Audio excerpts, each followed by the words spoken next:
Hey there, ghostly guys and gals. What's up? It's Ghost here, and welcome to a new series I've decided to start called Books with Your Boy. Um, I'm very passionate about literature. I write all the time, and I've really been like starting to make an effort to read more, especially because I just graduated from college with my degree in English, and during school I had to read a lot. I had to. It was an assigned thing. But I was like, I should really just keep that up and keep reading recreationally, fiction and nonfiction. Um, but today I'm going to be talking about a book that I read recently. I saw it at Barnes and Noble when I was doing Christmas shopping for my family, and I almost thought about buying it for my sister, not because it like really spoke to me that like it reminded me of her. I just thought it looked cool, and I kind of wanted to buy it for myself in a way, like give it to her, like let her read it, and then me borrow it. Um, but I saw it was at the library anyway. I was like, I don't think she'd like this, so yeah, I didn't buy it. But um, it's called Wretched Waterpark by Kiersten White. It's a middle grade mystery book. Uh, I don't know if I would call it exactly horror. I would say that there's gothic elements. But I thought it was more like more horror than mystery, if I'm being honest. Even though every horror novel kind of has a little bit of a mystery going on, typically. But it was actually more of like a mystery sort of thing. So yeah, not exactly what I was expecting, but it was still really cool. And like the setting seemed really interesting, which was like this, like this. How do I describe it? Like a gothic water park, which was really cool. But it looked like series of unfortunate events, which I loved as a kid. And honestly, I really like children's media, whether that be, books, movies, TV shows, whatever, that deal with like things that are a little dark. But it's always so cool to see how the creators are going to do it. Because the thing is, I feel like with adult horror and adult, like, anything with adult that's like dark, they use things like sex and violence and gore as kind of like as crutches. I feel a lot of times, but I feel like in children's media you can't. Yeah, you can't use those as much as a crutch. So I feel like it's honestly a lot more interesting to see how the creators will navigate that. And honestly, sometimes it makes it like kind of terrifying in its own right. You ever see Are You Afraid of the Dark or The Haunting Hour? The Haunting Hour especially. You'll see what I'm talking about. That it can be pretty creepy even if it's a kids show. Um, but yeah, so it was a really fun read. Um, like to be honest, it was a little you know, I'm a little more juvenile than I would have hoped, but it's a book for like, preteen. So like what am I really expecting here? Um But yeah, so let's like go over a few things about the book. Let's go over the setting first. I think the setting is one of the things that shines the most. So basically, and don't worry, no spoilers are going to be in this video, so don't worry about that. But basically, these two kids, well, really three, but I'll get into that later. These three kids end up kind of being sequestered away to like this for the summer with their aunt, who's named Aunt Sophronia. She's definitely one of my favorite characters, but I'll get to that later when I'm talking about the characters. And they kind of end up in this weird, like, what kind of like seemed to me like a pocket dimension or something, because it's like they're in this weird house, but like they don't remember how they got there. All they remember is that their parents just like woke them up in the middle of the night, or like acting really weird and kind of like, like pretending like everything was all right, but they could tell like, oh, something's off. And they like remember that there was like a circle of candles or something. So it was like, oh, I don't know. For me, I was like, oh, they must have like sent them to a different dimension, maybe, or like, I don't know. There seemed to be something supernatural going on there, but yeah. So they're with their aunt Sophronia, who is their mother's sister. The kids are known as the Sinister Winterbottoms. Fun name. It's like a hyphenated name. Sinister is the mom's name, and then the dad's Winterbottom. So the two main characters are these fraternal twins named Theo and Alexander. Um, they honestly were like, they were passable. I mean, well, I'm getting too deep into the characters. I'm focusing on the setting right now. Anyway, they went to the this Aunt Sophronia's house, and there wasn't very much detail given about the house, but I kind of just imagined it was like this weird, like hazy pocket dimension place.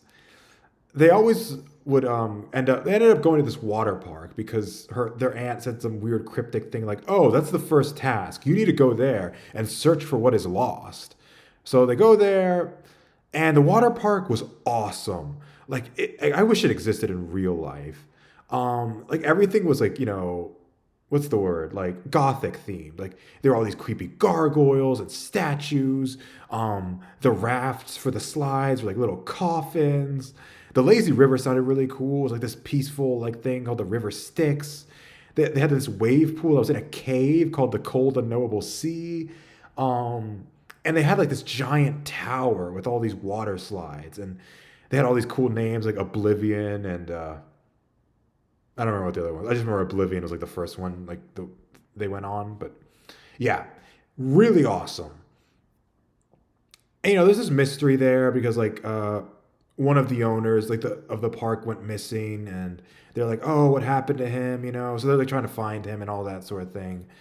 Um, yeah, so it was a really cool setting. I really loved that setting. Um, anyway, let me move on to the characters because the setting was great. The characters, they could be hit or miss. So let me start off with the character that I had a bone to pick with, and that's Theo and Alexander's older sister Will. Um, so I like remember earlier I said, oh yeah, there were two kids that were sent there. I was like, oh wait, actually three, and that's because there's the older sister kind of just counts as a almost a half character. She was like this kind of character who's really obsessed with her phone, like really obsessed, like looked at it constantly. And that kind of rubbed me the wrong way in multiple ways. And in one way, it's just like a writing thing. I kind of felt like on Kiersten White's part, it was a bit of a lazy choice, if I'm being frank, like completely honest. Because I'm just like, oh, well, then it's just like you just have this character who's there just kind of to be there. Like I guess just to have an older sibling, just to have it, you know. So that kind of like bothered me a bit. Also, I just kind of like got mad at her because it's like she would like at one point in the book, like she's like, I know I act like I don't care, but I really do. I'm like, give me a break. It was like honestly, she was on her phone the whole time, and just be kind of like a moody jerk. And she was a teenager, like 16, but come on, like I think like especially with this crazy water park and all this stuff going on, most teenagers would like look up from their phone at least for that. It was ridiculous, kind of. And I really didn't like her character.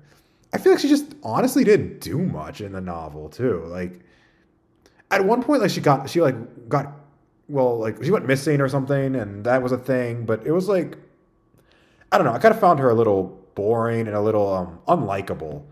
Um, but yeah, I mean, the good thing was that sometimes you didn't even realize she was there because, like I said, she was just kind of on her phone the whole time. Another thing that irked me is that Kiersten White never like really explained what she was doing on her phone. She was just on it. It's like, what was she doing? Social media, texting people, like what? What was she doing on there? It was kind of annoying, but whatever. Anyway, I maybe I shouldn't have started off with the negative, but anyway, let's go to the two main characters, Theo and Alexander. Now they were written pretty interestingly. The whole writing style, and it's in and of itself, was pretty interesting. It was kind of like a third person omniscient, but not like 100%, because we only got interiority into the two twins' minds, Theo and Alexander. But we got cryptic things like from the narrator, where like maybe the kids would say something like, "Oh my gosh, this can't get any worse," and then the narrator will be like, "But little did they know it would." And I felt like at points that could be kind of cheesy. Like they would end the chapter with some stupid cryptic saying. Okay, stupid is a kind of a mean word, but you know what I mean. It was like a little cryptic, and I was just kind of like, come on, you're being a little too cute with it. But it's a kid's book, so if you're gonna be cute, might as well do it in a kid's book, right? But Theo and Alexander were like, they were not awful, but not great. Like I didn't like. There were times where I really liked like what they were doing. Other times I was kind of like, whatever. Theo is like the girl. I know Theo is like when I first I was listening to this on an audiobook. When I first was listening to it, I thought Theo was a guy, but then she's like, oh, Theodora, but she went by Theo. I was like, oh, okay. So yeah, Theo's a girl.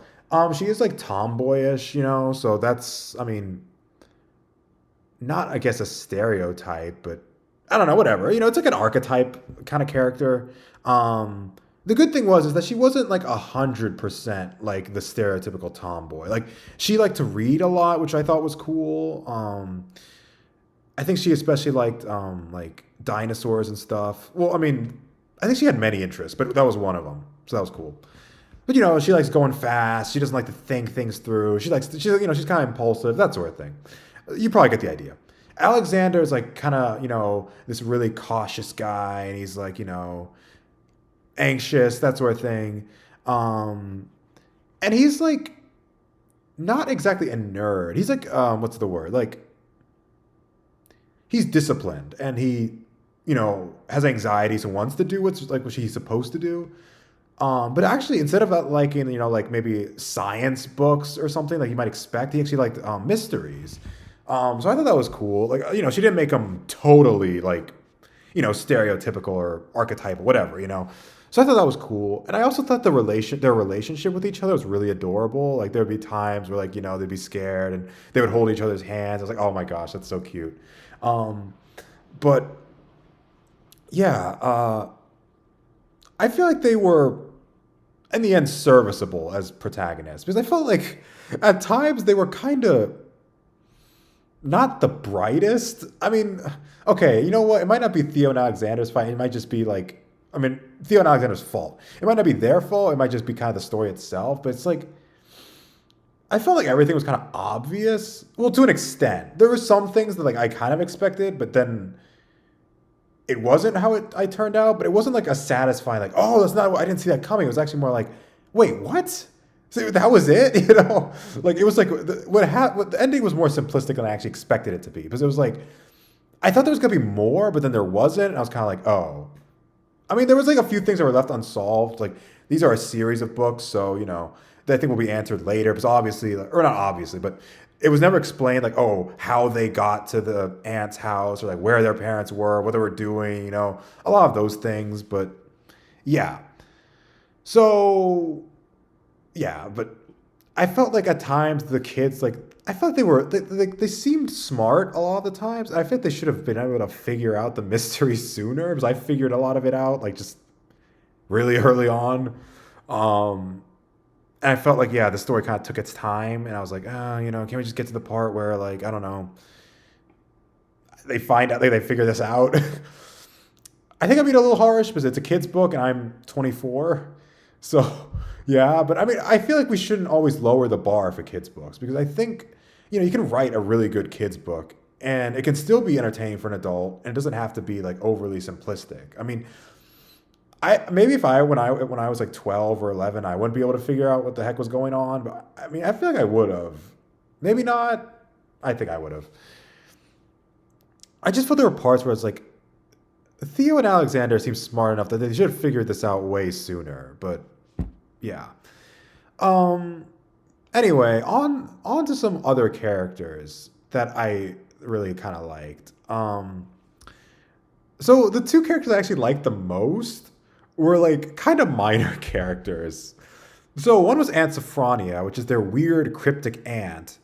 And I liked her a lot, but she was really mysterious, and she like always spoke really cryptically and like I was kind of like wondering like what even was she? But she kind of acted like she wasn't a human. I was like I was fingers crossed she would be a vampire. I don't know. I think she's more like maybe a ghost or even like I don't even know what, like some sort of manifestation of something. I don't know. But yeah, I think she might be a ghost. I think that's what I would think. I don't know though. She was a really funny character though because it's like the kids were like, "Hey, so you got any food?" And she was like, "Oh no," and then they were like, "Okay, well, can you buy some?" And she's like, "Okay, right.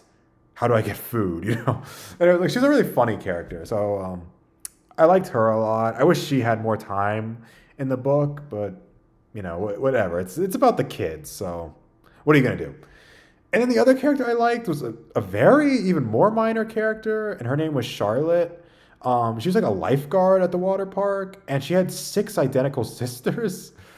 And I thought she was like an intriguing character because she was like very pale and always carried around like this umbrella, like a parasol, to shade her from the sun.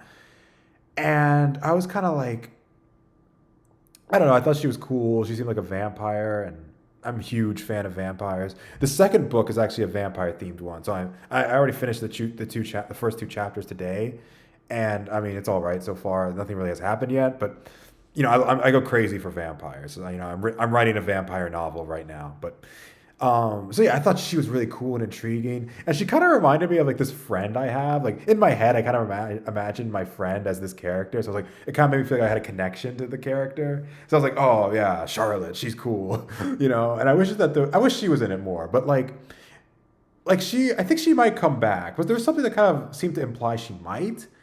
I hope so. Hope she will, but I don't know.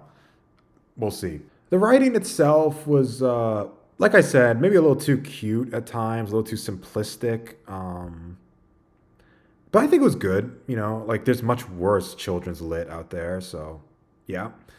Um, I do have a gripe with it in the fact that I wish it was more supernaturally oriented. Like the I don't know. There was like it was kind of like had this spooky theme about it, but I felt like there wasn't enough supernatural things going on. Like I kind of like went into it expecting like a lot more of the supernatural, but I didn't really get it, so I was kind of disappointed about that. Hopefully, I'll get what I want in the second book because, yeah, like I said, it's like a vampire themed one. Fingers crossed. I'd be I'd be even more disappointed if that one didn't have any like supernatural stuff or not enough supernatural stuff, I should say.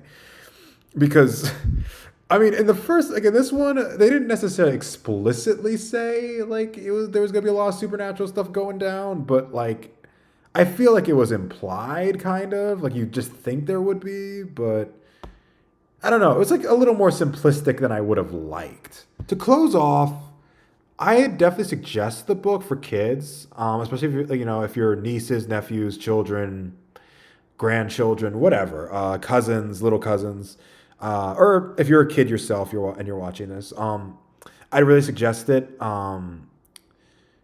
because it's a fun little book, and if your relative or you yourself are into little spooky things, it's definitely probably a good read, good pick.